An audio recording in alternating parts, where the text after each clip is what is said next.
Amigos verdadeiros, sejam bem-vindos ao canal A Verdadeira História. Para que ele continue sobrevivendo e falando as verdades para vocês, é necessário que vocês deem bastante likes, se inscrevam e convidem amigos, parentes, vizinhos, para que se inscrevam também neste canal, para que a gente continue debatendo o que o canal Verdadeira História se propôs. Qual o objetivo do canal Verdadeira História? Contar a verdadeira história. Contar o que realmente aconteceu, muitas vezes ao contrário daquilo que você leu, né, nos periódicos, nos jornais, nas revistas comuns que saem por aí, na televisão e na escola, não é? Porque todos esses canais têm a tendência de facilitar, de simplificar as coisas e acabam contando aquilo que mais interessa, certo? Quando falam da independência do Brasil, quando falam da proclamação da República, quando falam da criação do setor elétrico brasileiro, quando falam de vendas do patrimônio brasileiro, sempre tem uma mentira no meio, uma inverdade para ser mais educado. Coisa que a gente não é muito, certo? Mas enfim, o objetivo do canal Verdadeira História é isso aí, contrapor aquilo que é contado para vocês nos meios normais e na escola. Tudo bem? Mas para que a gente continue trabalhando, porque é um canal gratuito, deem likes, se inscrevam e convidem mais pessoas para gostar, para apertar o sininho e para se inscrever no nosso canal. Hoje o que nós vamos falar é sobre a independência do Brasil. E nós aqui do canal queremos afirmar para vocês que quem realmente proclamou a independência do Brasil foi uma mulher, certo? Isso os canais oficiais nunca vão dizer. Nenhuma televisão vai falar sobre isso, talvez como uma curiosidade. Você sabe, no domingo, no Fantástico da Vida, aí contar que alguém, uma mulher, teve participação. Não. A Leopoldina, mulher de Dom Pedro, era uma mulher excepcional. Muito estudiosa, linguista, gostava das artes, inteligente, que eu repeti, né? Então, quando aconteceu aquele fato que ficou histórico, realmente importante para um país como o nosso, no dia 7 de setembro de 1822, às margens do riacho Ipiranga, em São Paulo, precisamente às 16 horas e 30 desse dia, quando aconteceu a independência do Brasil, nós precisamos relatar alguns fatos e como chegou a esse momento histórico, certo? Em 1808, Dom João, o rei de Portugal, fugiu para o Brasil, certo? Normalmente na escola, não sei agora, né? Faz tanto tempo que eu não frequento o ensino fundamental, se dizia que ele veio para o Brasil, né? Na verdade, o Brasil ficou abandonado aí 30, 32 anos depois da descoberta, sem nenhum incentivo, sem nenhum objetivo de existir o Brasil. Por quê? Portugal realmente não se interessava pelo Brasil. Ocorre que em 1808 a Europa estava em guerra, Napoleão estava dominando tudo e se propôs a invadir Portugal, né? A Inglaterra avisou Portugal, como sempre a Inglaterra parecia um urubu em cima das outras nações. E Dom João, que sempre foi, é comprovado que ele era um frouxo, né? Ele simplesmente resolveu fugir. E o que a Inglaterra fez?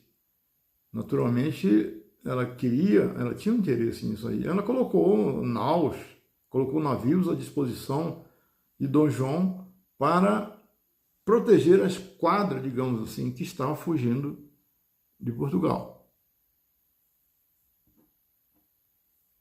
né? Aí começou, o nosso Brasil já nasceu assim, propina inclusive para ver quem embarcava na comitiva, Quem estava com previsão de embarcar, perdeu a viagem, chegou atrasado.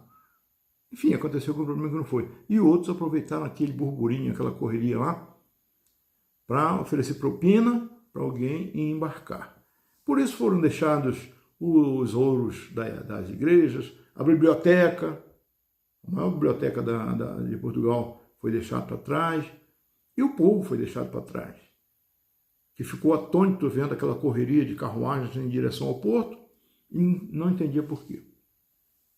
Começou aí a primeira raiva do povo português contra o seu próprio rei.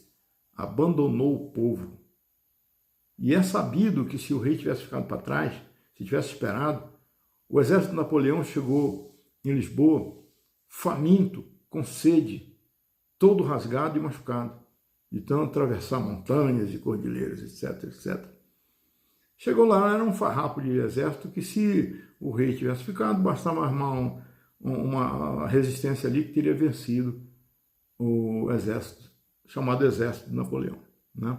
É claro que depois viriam outras consequências, porque a guerra continuava e tal, mas seria provavelmente uma grande derrota de Napoleão se o rei de Portugal tivesse ficado e resistido. Mas não, fugiu. Fugiu, os ingleses guardaram a frota dele, né? Assim, no sentido de dar segurança, e ele foi para o Brasil. Chegou no Brasil, não tinha dinheiro, né? Não tinha dinheiro e começou logo a receber ajuda dos traficantes de escravos. O Brasil começou assim, né? Os traficantes davam palacetes, davam pousadas, davam residência para o rei, mantinham o rei vivo. Aí começou aquela história de barão. Aí tinha 5 horas da tarde, tinha um beijamão, todo mundo fazia aquela fila para ficar beijando a mão do rei, e os traficantes eram galgados a uma função que não servia para nada, de barão. Aí ficou até, por isso que se usava até um tempo atrás, no Brasil, quando se falava de um barão aí, né? Era uma coisa comum, né? Que era o dinheiro mais barato, era a nota mais barata. Dá um barão aí, vai um barão aí, que era o que o rei, né, dava de prêmio para os que lhe ajudavam. E a raiva de Portugal prosseguiu, né? E começaram primeiro a chamar Dom João de volta, e mais tarde chamaram seu filho, porque Dom João voltou realmente para Portugal. Ele veio em 1808, passou 13 anos aqui, fundou o Banco do Brasil, faliu o Banco do Brasil, né?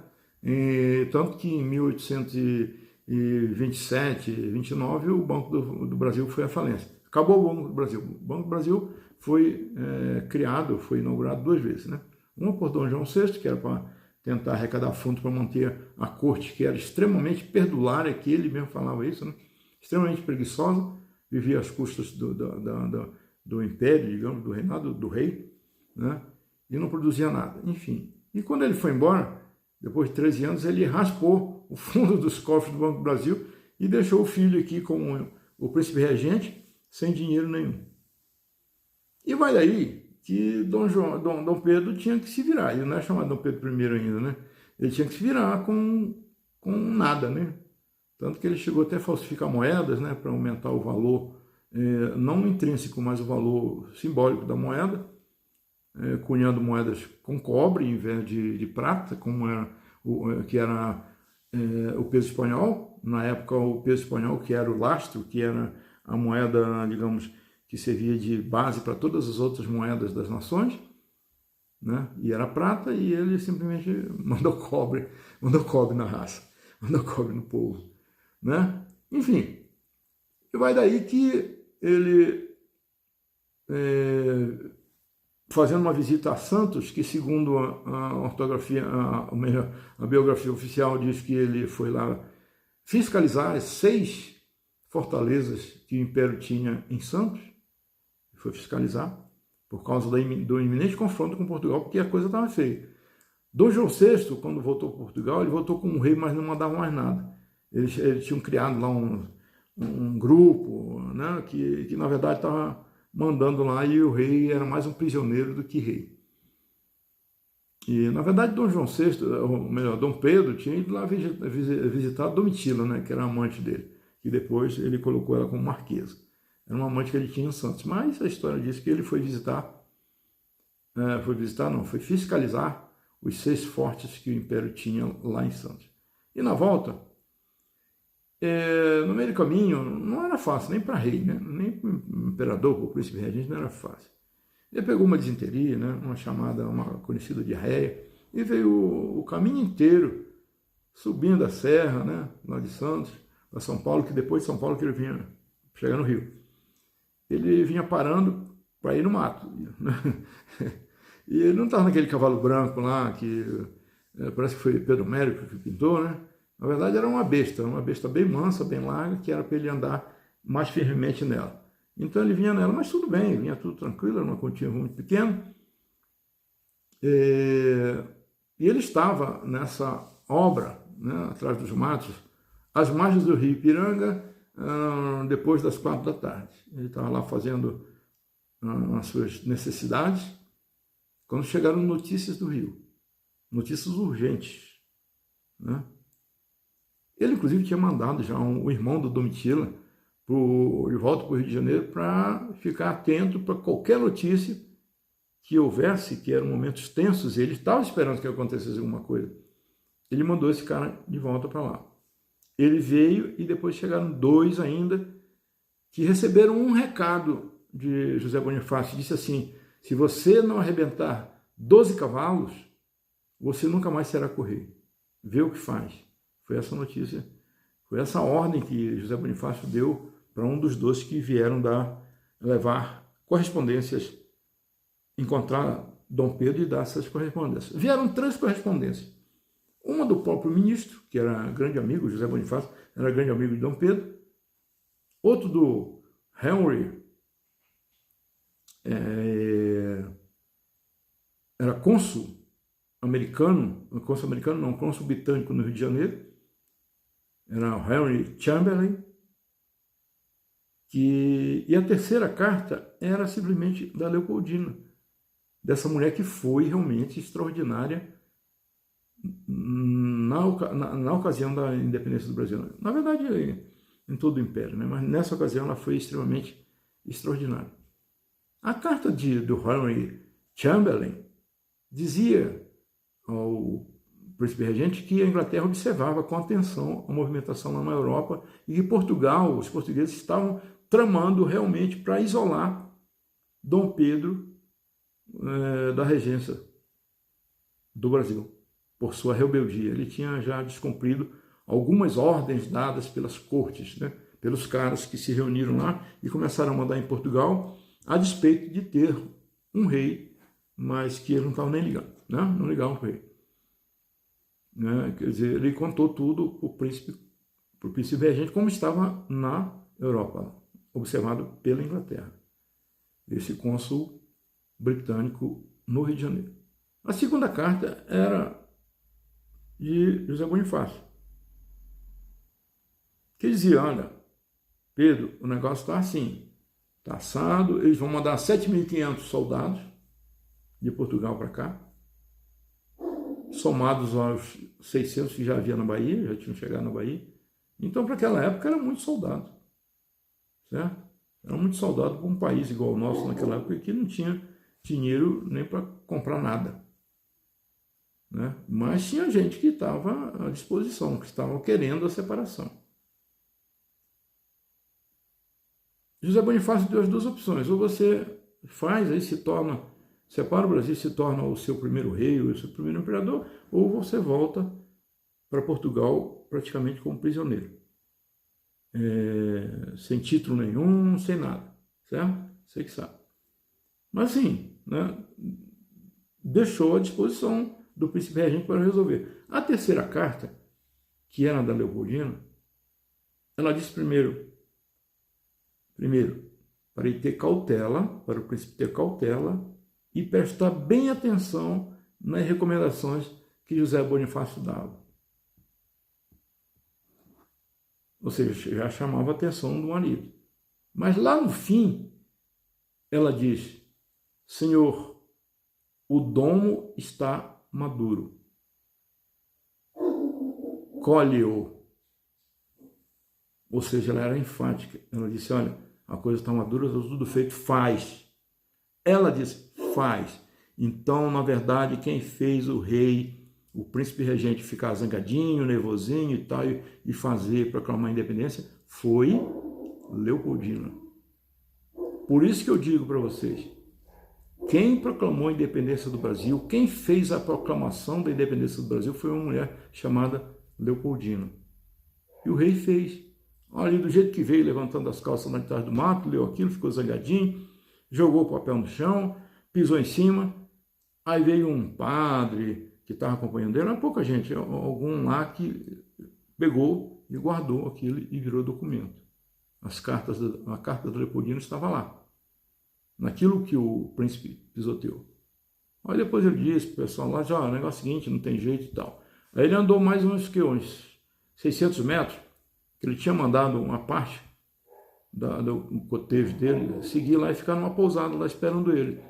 Foi lá que ele disse independência ou morte. Mas não foi em cima de cavalo branco, não foi nada disso. Tá? Ele já tinha dito, olha, não tem jeito para nós, né? E nós temos que separar mesmo. Ele tirou um laço que tinha no chapéu, um laço azul e branco, que as cores de Portugal, jogou no chão, os soldados fizeram a mesma coisa, e pronto. Daí ele andou mais, porque já tinha melhorado, e pegou a égua dele, na verdade é uma besta, e andou mais 5 quilômetros para chegar no Rio de Janeiro, para chegar na primeira cidade lá, onde foi recebido. Depois houve as manifestações de apoio e tal. É lógico que vocês sabem que houve depois confrontos, né? Confrontos no Amapá, confrontos no Pará, confrontos na Bahia, né? No próprio Rio de Janeiro, mas que os brasileiros venceram. Você sabe como era que as cortes portuguesas ofendiam Dom Pedro? Sabe como era que eles chamavam ele para ofender? Eles chamavam de rapazinho e de brasileiro, certo?